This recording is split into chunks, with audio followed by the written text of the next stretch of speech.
जय हिंद दोस्तों, आज हम लोग निर्देशांक ज्यामिति पढ़ने वाले हैं।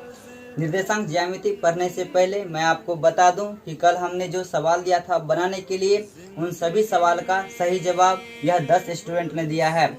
आप लोग इस 10 स्टूडेंट के लिए एक जोरदार ताली बजा दीजिए। साथ ही मैं आपको बताना चाहता हूं कि अगर आप भी चाहते हैं कि आपका भी फोटो हमारे चैनल पे आए, तो आपको दिए गए व्हाट्सएप नंबर पे अपना फोटो तथा सॉल्व किया हुआ सवाल को भेज देना है। उसके बाद मैं आपका भी फोटो अपने चैनल पे चढ़ा दूंगा। साथ ही जो नए हैं वह इस चैनल को सब्सक्राइब कर दें तथा अपने साथी के साथ शेयर भी कर दें। तो चलते हैं हम लोग आगे पढ़ाई पे। तो आज हम लोग पढ़ रहे हैं निर्देशांक ज्यामिति, और इसको पढ़ने से पहले मैं आपको बता दूं, तो आप लोग अगर ऐसा वाला फिगर कहीं पे देखे हैं, अगर आप ऐसा वाला फिगर देखे होंगे तो आपको पता होगा यह बाबू x का वैल्यू होता है और ऊपर वाला किसका वैल्यू होता है, y का मान होता है।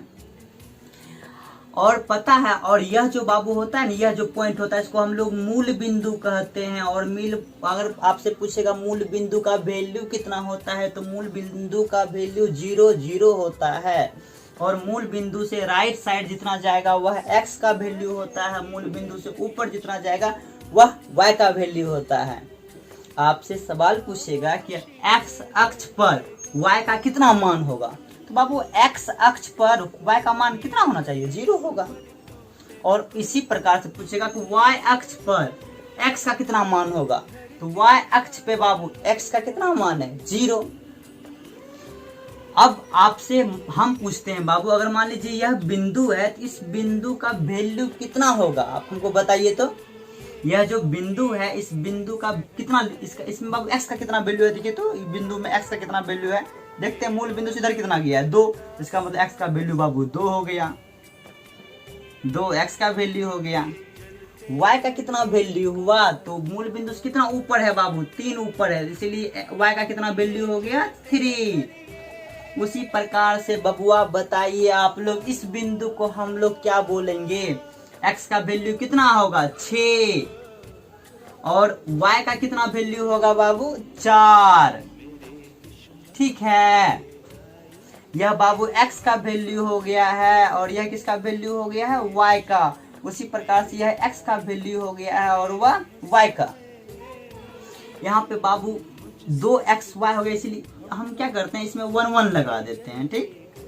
और इसमें हम लोग 2 2 लगा देते हैं, कोई दिक्कत नहीं। आपसे सवाल पूछेगा कि यह बिंदु और यह बिंदु के बीच का दूरी निकालिए। कुछ मत करना है बाबू, बस फार्मूला देखिए, दूरी बराबर फार्मूला होता है हमारा √x2 - x1 का whole square plus y2 - y1 का होल स्क्वायर। नहीं समझे भाई साहब, बतवा कुछ मत समझिए, सिंपल देखिए बाबू, √x2 - x1 का होल स्क्वायर फिर प्लस y2 - y1 का होल स्क्वायर। जैसे हमको इस दोनों के बीच का दूरी निकालना है, तो कैसे निकाल लेंगे बाबा, तो देखिए यहाँ पे √x2 का वैल्यू 6, x2 के नीचे 6 माइनस x1 का वैल्यू 2 लिख दिए का whole square plus plus bracket y2 का वैल्यू 4 माइनस y1 का वैल्यू 3 जिसका भी होल स्क्वायर। 6 में से 2 गया 4 का होल स्क्वायर, 4 में से 1 गया, 4 में से 3 गया 1 का होल स्क्वायर। √4 का स्क्वायर 16 प्लस 1 का स्क्वायर 1। तो जब सॉल्व किए तो बाबू √17 आया। इसका मतलब क्या हुआ, इसके और इसके बीच का दूरी बबुआ कितना आ गया, इसके और इसके बीच का दूरी √17 आ गया, इसके बीच का दूरी, दोनों बिंदु के बीच का दूरी। अब हम लोग समझते हैं कि यह बिंदु और यह बिंदु के बीच में आपसे पूछेगा बाबू इसका मध्य बिंदु क्या होगा। इस बिंदु के बीच का मध्य बिंदु निकालने के लिए आपका फॉर्मूला है x1 + x2/2 y1 + y2/2। बहुत ही ज्यादा सिंपल है। सिंपल क्या, x1 का वैल्यू 2 लिखे, प्लस y2 का वैल्यू 6 लिखे, बाय 2 इंटू y1 का वैल्यू लिखे कितना 3 बाबू, प्लस y2 का वैल्यू 4/2,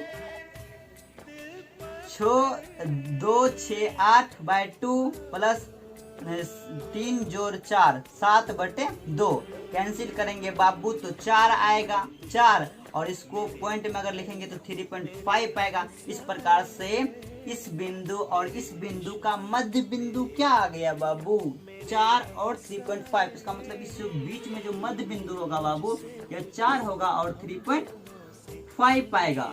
तो यह क्या हुआ उसका मध्य बिंदु हो गया है।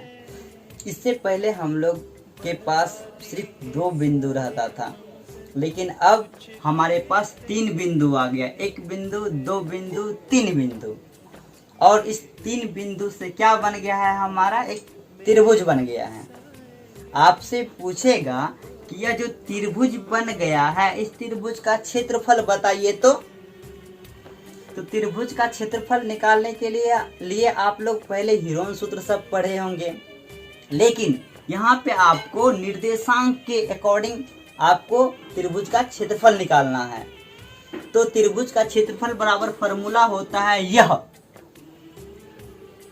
इसमें से किसको किसको याद हो गया है यह फॉर्मूला आप बताइए। तो आप लोग देखे ही होंगे इतना बड़ा फॉर्मूला है, तो आप कहते होंगे कि अरे बाबू इतना बड़ा फॉर्मूला है हम कैसे इसको याद कर सकते हैं, ये तो बहुत ज्यादा बड़ा है। लेकिन मैं आपको विश्वास दिलाता हूं कि आपको 20 सेकेंड के अंदर यह फॉर्मूला याद हो जाए। तो यकीन नहीं हो रहा है तो चलते हैं हम लोग 20 सेकेंड में यह फॉर्मूला को याद करते हैं। देखिए आप यह पहले बताइए कि 1 के बाद क्या आएगा बाबू 2 के बाद क्या आएगा 3, और 3 के बाद क्या आएगा 4 नहीं बाबू, यहाँ पे हम लोग बोलेंगे, हम बोलेंगे कि 3 के बाद फिर क्या आ जाएगा 1 के बाद 2 के बाद 3 के बाद 1 के बाद 2 के बाद 3 के बाद फिर 1 के बाद 2 के बाद 3 के बाद फिर 1। यही बाबू यहाँ पे काम करता है। सबसे पहला चीज तो समझिए हाफ लिखता है, तो समझ गए कि 1/2 लिखे आगे, ठीक है। और यहाँ पे x1 x2 x3 लिखते हैं। कहने का मतलब सबसे पहला काम किसका करेंगे x1 का काम करेंगे। तो 1 हो गया बाबू, और जो ब्रैकेट के अंदर होगा बाबू वह y होगा, और ब्रैकेट के अंदर जो y होगा वह माइनस में होगा। सिर्फ समझिए पहले x1 लिखे बाबू, 1 के बाद क्या आ गया 2 के बाद क्या आया 3, फिर x1 का काम खत्म। x1 के बाद क्या आया x2 आया बाबू, x2 के बाद क्या आएगा 3 के बाद बताइए क्या आना चाहिए 1, ठीक। x1 का काम खत्म, x2 का काम खत्म, फिर अब x3 का काम करना है। 3 के बाद क्या आएगा 1 के बाद फिर क्या आ गया 2। शायद आप लोग समझ गए होंगे, नहीं समझे तो एक बार फिर से समझ लीजिए बाबू। 1 के बाद 2 के बाद 3 के बाद फिर 1 आएगा, और यहाँ पे सबसे पहले हाफ लिखेंगे, ठीक है। उसके बाद x1 लिखेंगे, सबसे पहले x1 का काम करेंगे, और अंदर में जो होगा बाबू ब्रैकेट के अंदर में होगा वह y होगा, और y माइनस में होगा, ठीक। देखिए पहले x1 1 के बाद 2 के बाद 3, फिर बाबू x1 का काम खत्म, फिर x2 का काम हुआ 2 के बाद 3 के बाद फिर क्या होगा 1। वही लिखिए x1 का काम, x2 का काम खत्म, x3 का काम, तो 3 के बाद क्या आएगा 1 के बाद 2। शायद आप लोग फार्मूला को समझ गए होंगे। अब क्या करना है बाबू, हमको पता है कि यह 3 को बिंदु जो दिए हैं, इस तीनों बिंदु में यह x का वैल्यू होता है यह y का, यह x का वैल्यू होता है यह y का, यह x का वैल्यू होता है यह y का। बात होता है बाबू यहाँ पे 3 को है ना, इसीलिए यहाँ पे 1 इसमें लगा दिए, इसमें बाबू 2 लगा दिए, और इसमें क्या लगा देंगे बबुआ, इसमें हम 3 लगा दिए। इस प्रकार से आपको x1 x2 y3 ये सब का वैल्यू प्राप्त हो गया है। आप सभी का वैल्यू को बाबू इसमें हम पुट करेंगे और हमारा आंसर चला आएगा। और इससे पहले मैं आपको बता दूं कि आपसे सवाल पूछेगा बाबू संरेख के लिए, आपको यह जानना होगा कि संरेख के लिए जो है ना बाबू, संरेख के लिए त्रिभुज का क्षेत्रफल कितना होता है बाबू 0। क्यों होता है बाबू, एक बिंदु यहाँ पे, एक बिंदु यहाँ पे, एक बिंदु यहाँ पे है, क्या बिंदु 3 बिंदु हो गया बाबू। यह संरेख कब होगा बाबू, एक रेखा कब बनेगा जब इसका क्षेत्रफल कितना हो जाएगा 0 हो जाएगा। आज हमने पढ़ा, सबसे पहले पढ़े कि x और y क्या होता है, उसके बाद फिर पढ़े अगर 2 बिंदु है तो उस दोनों बिंदु के बीच का दूरी कैसे निकालेंगे। फिर हमने पढ़ा वह 2 बिंदु है उसका मध्य बिंदु कैसे निकालते हैं। फिर हमने पढ़ा अगर 3 बिंदु आ गया और तीनों बिंदु से एक त्रिभुज बन गया तो उस त्रिभुज का सूत्र क्या होगा, फॉर्मूला, उस त्रिभुज का क्षेत्रफल का सूत्र क्या होगा। तो त्रिभुज का क्षेत्रफल का सूत्र निकालने के लिए 1 2 3 के बाद फिर 1 1 2 3 के बाद फिर 1, यह रूल समझे और हमने त्रिभुज का क्षेत्रफल को याद कर ली। फिर हम बताएं कि बाबू संरेख के लिए त्रिभुज का क्षेत्रफल कितना होता है 0, क्योंकि रेखा कब बनेगा, तीनों बिंदु से मिलकर रेखा कब बनेगा, जब इसका क्षेत्रफल क्या होगा बाबू 0 होगा। इसी के साथ आज का क्लास समाप्त करते हैं, मिलते हैं अगले क्लास में। और मैं बात आपको बता दूं कि अगर आप 10th क्लास में हैं तो हमारा बाबू 10 दिन का वीडियो आप देख लीजिए। इससे आपको ऑब्जेक्टिव का कोई भी सवाल या फिर 2 नंबर का कोई भी सवाल, आपका ऑब्जेक्टिव या फिर 2 नंबर का कोई सवाल छूट जाए तो हमको बोलिएगा। तो ठीक है, मिलते हैं आगे क्लास में। जय हिंद।